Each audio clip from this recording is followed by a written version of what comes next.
Good morning. Day 326 of the worldwide Megacrisis Hungerstrike, 25 or 26. Everything is piling up this morning. I went to bed at 3 o'clock in the morning. Again, you guys, burning the midnight oil hardcore, like I keep saying. So eyes are a bit tired, but I am making progress. I'm feeling happy that we're at least on the edge of being able to change things realistically. We have a real solution, as you know.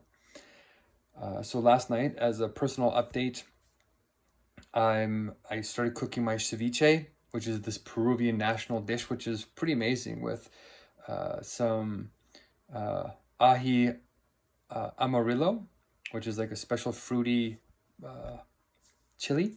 And it's supposed to be with fish, but as you guys know, I cook only gourmet vegan with Cooking with M, and it's to help you make the transition on to veganism because our bodies are built for it. You're actually supposed to be vegan. Like 4 million years ago, our ancestors were vegans, and then 2.6 million years ago, our bodies the forest changed in Africa. We had to migrate out. That's a divine decree from the Messiah, God's government, and the Messiah. And you raise up to your consciousness. Look where your food's coming from. But it's not just about climate change. We do have cloud mythos on our hands, as you guys know, and that's why I'm also doing these cooking shows and pushing so hard on the hunger strike, is because we need to move quickly now. We just saw that all the major banks are, as part of the emergency core update now, the emergency is that banks are very vulnerable. They had an emergency meeting with the Federal Reserve Chair, and some of their legacy systems are hackable, it looks like. Some of them are not publicly accessible normally, and they have these old IBM frames that run on Cobalt, which is extremely vulnerable, I guess. But as long as it doesn't stay exposed, there's some stability there. But all the banks are partnering with Anthropic now because they're trying to use Anthropic Cloud Mythos as a white hat hacker, which means that you sign up with an organization and you, in goodwill, like good faith, try and find hacks that you can get into their systems, and then you patch them before a black hat hacker can come in and actually exploit that.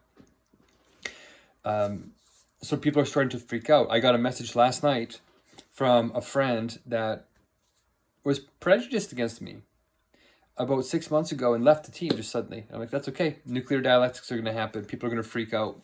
And you have to hold love, compassion, space for them. That's the Messiah level qualities. That's the Maestro level qualities. That's the sage-like. That's the luminary if you're atheist.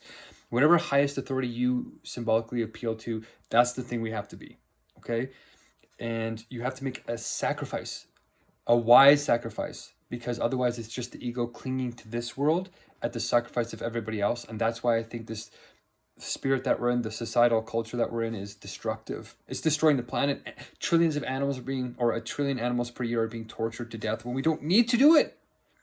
And it's killing our own bodies. We're literally getting animal fats and cholesterol in our own hearts and lungs, and we're dying of heart attacks. Not our lungs necessarily, but in our arteries. So I'm a bit tired. I need to get this meal done. I need to get back on the hunger strike.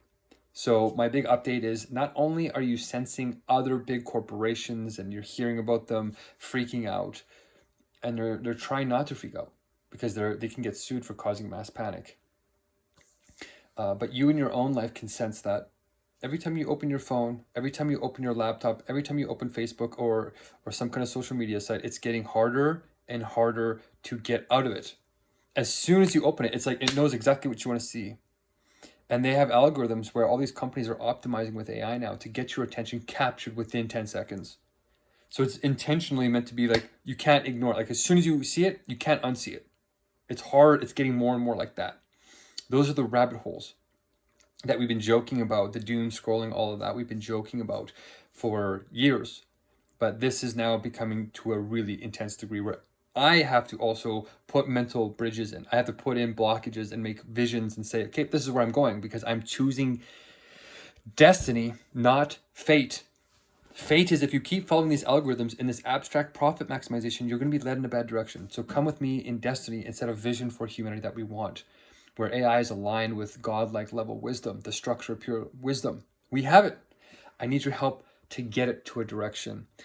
And there's a lot of egoistic people right now that are now catching on that they're about to face death. So they're going to try and take the power and throw somebody else under the bus. If we empower people like that too soon, even though we're saving their souls, they know not what they do, right? Everybody is worth saving. It's sacred. The proof of truth proves it, okay? And literally, the Munchausen trilemma is solved, which is like the highest standard of what can we know and all that philosophical sophism. We need to empower people who want to make a wise sacrifice because their lives are at risk anyway, and they're not willing to throw anybody under the bus. They're willing to put up a real amount of investment to save their lives. Not a foolish investment, not a foolish risk. We're not being reckless. We are wise love, not blind love, okay?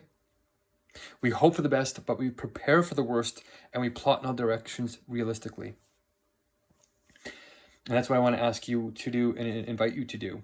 And you can see from the core that we're working on that you are invited to learn anti-cult training right away as well. It's genuine empowerment with the empowerment sentence.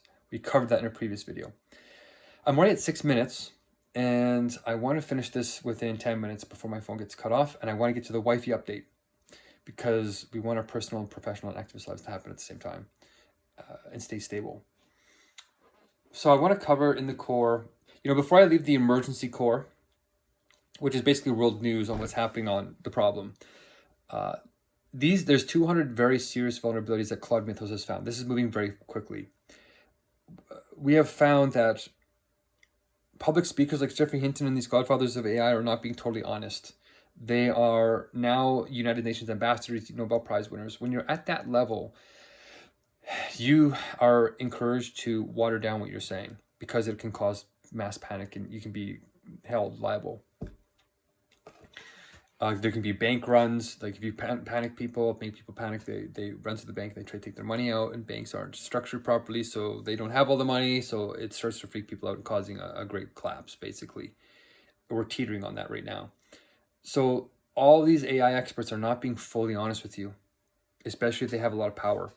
And the likelihood, I did a study here just now that like Harvard Kennedy School has been studying how likely is it for politicians to estimate, or is it MIT? There's one of the Ivy Leagues has a study that says how likely is it for AI, for politicians and people of power to sort of not lie but tell half truth to water down a crisis.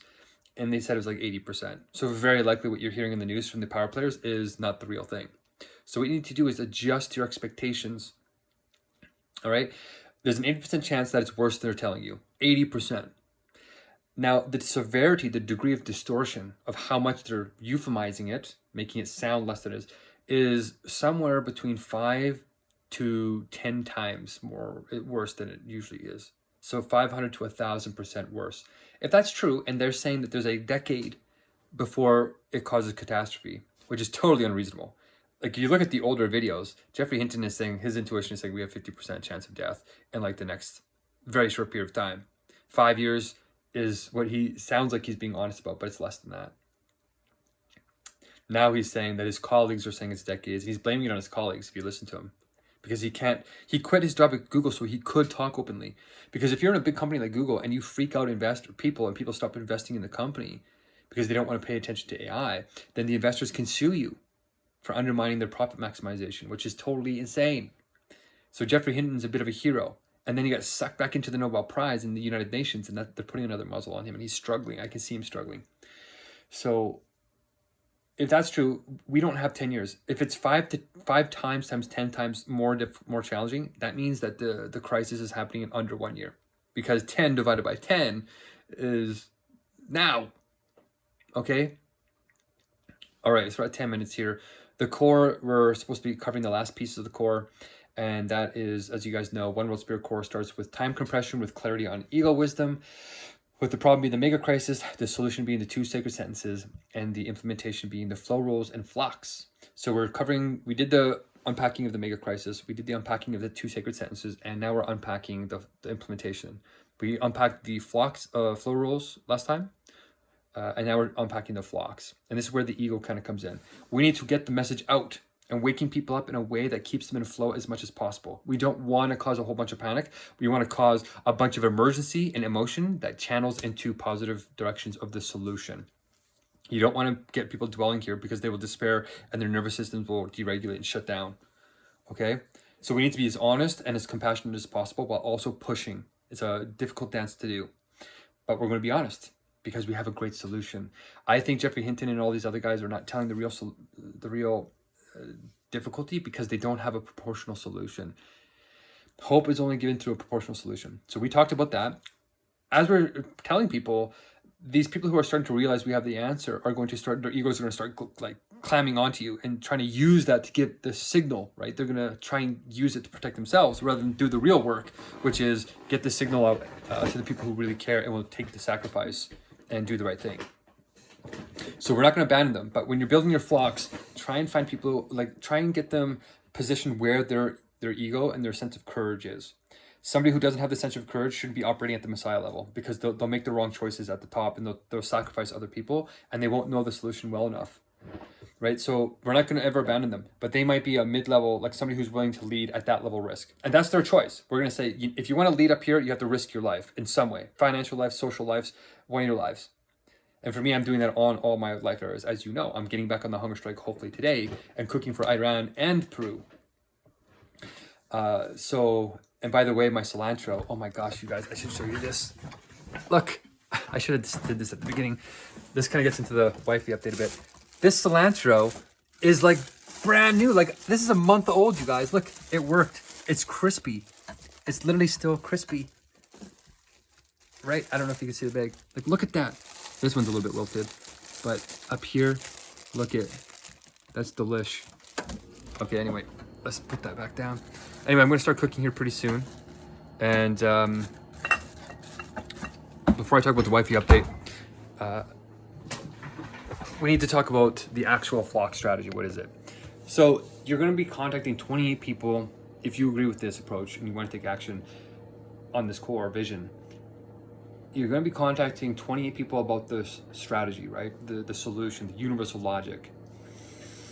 And we don't want you to contact too many more than that, because you're going to narrow that 28 down to just 6 to 9 people you already know. Warm contacts is what they call them. And the reason why we're doing this is so that you don't get overwhelmed. We're trying to keep people in flow state because that's where we operate best, and we're already starting to feel overwhelmed. So we're only asking you to get 37% success of getting those 28 on board. If you get more than that, because people are starting to freak out, don't put them directly underneath with you and your tribe, in your flock, we call it. You're going to get one of your people to start building a flock of 6 with them, and a flock of 6. So you're distributing the communication. And at this point, we're not selling anything. This is not an MLM thing. We're literally just trying to find a calm way to share the core message. Because as people get educated, they'll start to feel relief because there's a solution. We're not just complaining about the mega crisis and defining that. We're defining it so well in its essence, we actually have a proportional solution. Okay? What's my hair doing? And that's why we do this. And if we do that and just get 6 to 9 people, which you will be responsible for, you're educating them, right? As news comes in, we're going to be updating together. And we're allowed to talk about our real concerns. We can euphemize a little bit, but we're actually being honest with reality because we need to be making exponential progress. And if we do this flock strategy, it's a gentle name, right? People, birds of a feather flock together. There's also the Christian connotations. Shepherds herd their flocks, but also take care of their flocks. Good shepherds do. And everybody's going to be a leader and a follower, right? We're in a big circle.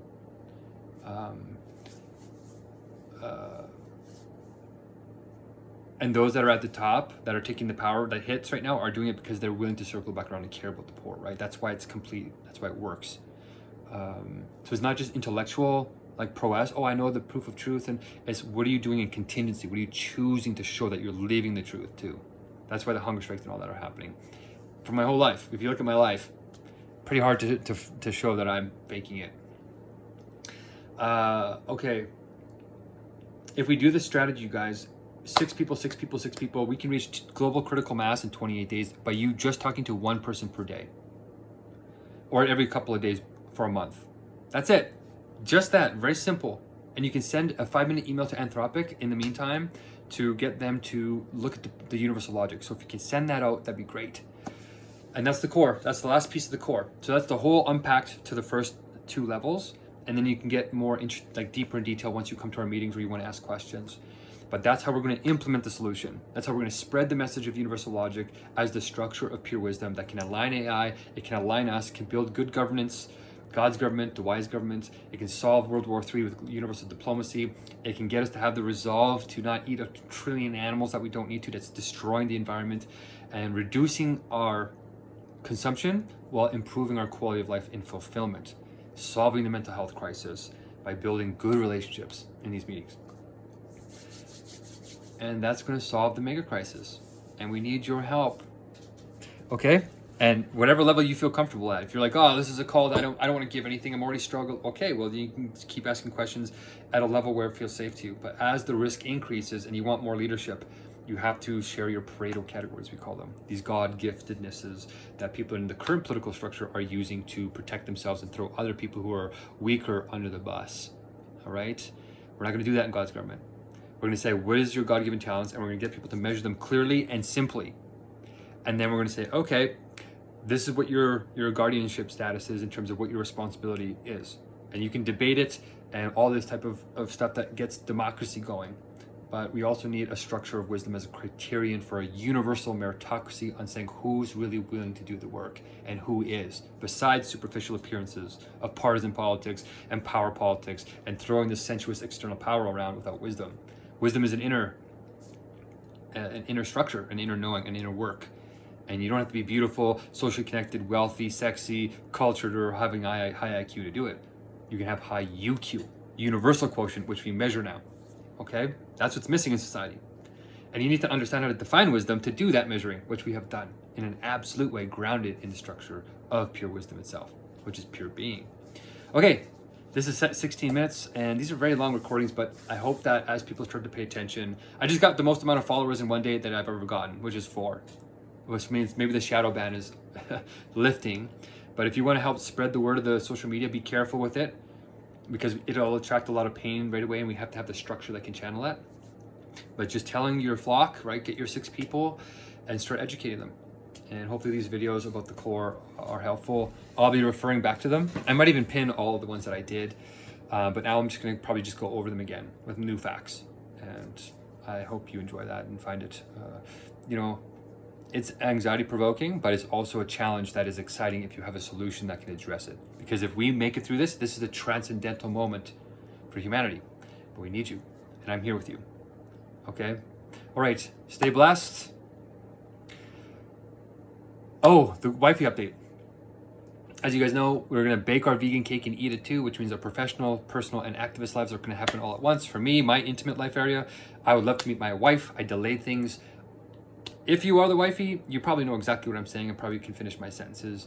You might even think, you missed a couple of things. Not in an egoic way, but saying this increases our chances of survival. I want to talk to him. And you'll find if I message you, it's like 0 to 100 right away. It's like, what are you doing? Like, my wife is on the ball. And this gets into the wifey slogan. If she's too hardcore wise for everybody else, she's just right for who? For me. She's vegan, and she has a history of doing acts of love and care. She wakes up motivated, even though she might work herself a lot and is tired and spends every day in a worthy cause. She wakes up wanting to do it again.